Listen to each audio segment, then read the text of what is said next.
Hello guys and welcome back to Sporty Affairs. I am Nitish and I have with me Narendra. So in this segment we'll be discussing about Kolkata Knight Riders and how they did in this auction and what are the players they bought. So they had about 8 slots remaining to fill and about 10.75 crores rupees remaining. So Narendra, tell me, how did Kolkata do in this auction? So KKR did pretty well in this auction.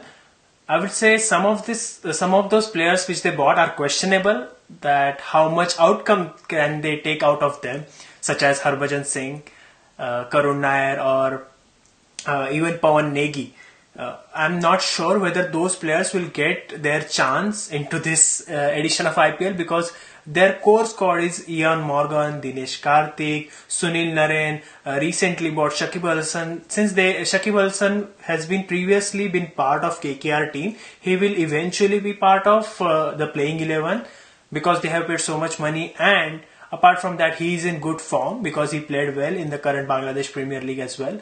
Apart from that, Cutting, the big guy Andre Russell, everyone seems to be in a perfect combination. I'm not sure of the players they have bought. They absolutely did wonderful jobs with 10.75 crore buying 8 players, but those players are mostly squad players. What do you think their playing 11 looks like? So, I mean, you brought an interesting point that they bought mainly squad players. But do you think that they really needed to fill those 8 slots? Like, I mean, 25 players is just a maximum number of players you can get. But I don't think so you should be, aiming for that. Because we saw last year, Andre Russell was not in form and Sunil Narine was not in form. So that severely hampered KKR's chances in the IPL. Not to forget, Dinesh Karthik was the captain when the IPL began, and he, dropped himself from the captaincy so that Eoin Morgan can take over. So I'm not sure whether what you said was, correct. Like, they bought good buys, but don't you think they should have gone for great buys instead of good ones? Exactly my point. They bought Shakib to help them lower down the order to support Andre Russell. So if Andre Russell is not playing well, then Shakib can be the alternative option. Apart from that, they should have went for some of the big players, as you mentioned, such as some of the overseas option. If Sunil Narine and Andre Russell are not playing well, so Eoin Morgan they cannot replace because he's the captain. If one overseas squad is already gone, then apart from that, Pat Cummins, he's the prime bowler for KKR. Then another option is gone. Then only 2 options remaining. So they should have went for one or the other player who could give them that perfect balance. But apart from that, KKR always been the smart buyers. They never went for the top players. Apart from Pat Cummins, they paid around 14.5 to 15 crores the last time around. That will be the only thing is my concern, that whether they need one good finisher like Shivam Dubey. He went for 4.5 crore. That could have been a KKR option if they could have bought someone like him for cheaper money.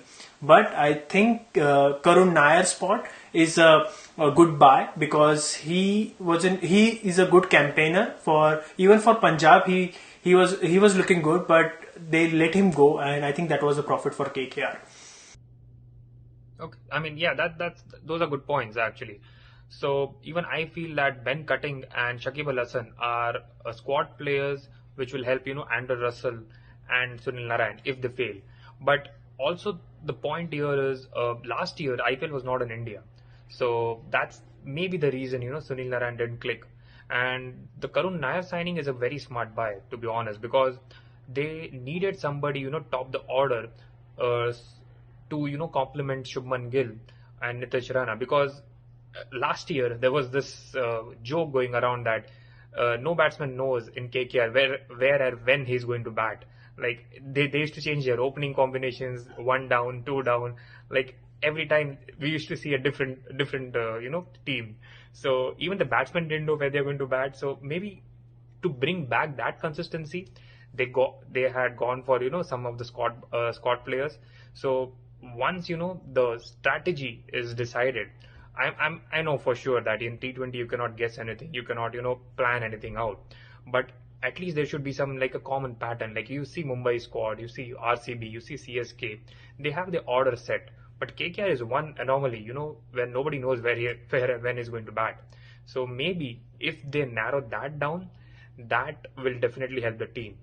In addition to that, I feel that KKR should have gone for an experienced bowler, because Shivam Mahi, Kamlesh Nagarkoti, and Prasidh Krishna, they are young guns, and they shown in they really shine in UAE, and bowling in death overs as well as in the middle overs. But in India, it's a different ball game altogether. So let's move on to our next segment, and that next segment is what they needed and what they bought. So Narendra, tell me, how did KKR do overall, from what they wanted to buy in this auction and what they actually got? So I'll say pretty decent job in order to fill in the squad players as we discussed. They did their job, but I think it will take about 3 to 4 games to get the rhythm, and that makes me questionable where KKR will finish. And they needed, it was the bowler. They bought an all-rounder and a Ben Cutting. So I think it is fairly okay, because I don't know how many games they can take out of Harbhajan Singh. If Harbhajan Singh is going to be fit for entirety of the season or just few matches here and there or rotational player, I'm not sure. So I think they are pretty okay in terms of the recent purchases they made in the auction. What do you think? Yeah, I completely agree with you on that front, because as you said that they should have gone for an experienced bowler, which makes sense because they have a very inexperienced attack of Prasidh Krishna, Shivam Mahi, and Kamlesh Nagarkoti. They just played their games in UAE. So I'm not sure how much, how effective they would be in India. And a bowler of Pat Cummins caliber can definitely train them. But, you can't just rely on Pat Cummins every game, to bring you back in the match. If the added bowler, as you mentioned, they would have bought, then definitely there would be a good balance in the squad. So overall, actually, I think they were looking for someone like Malinga training Bumrah, so Pat Cummins can train someone in the squad. I think that's what they're looking for, to bring the talent instead of buy the talent. So I don't know how KKR bowling lineup looks like. Even I am not sure KKR knows how their bowling lineups look like. So let's see how things goes. Yes, I completely agree to that. Pat Cummins can be a mentor, like Malinga, you said. So, based on all the signings from Sporty Affairs, we feel that KKR did a decent job in this IPL auction. They could have done much better. So, overall, our rating is an 8.5 out of 10 for KKR. So, that's it from us, guys. See you next time.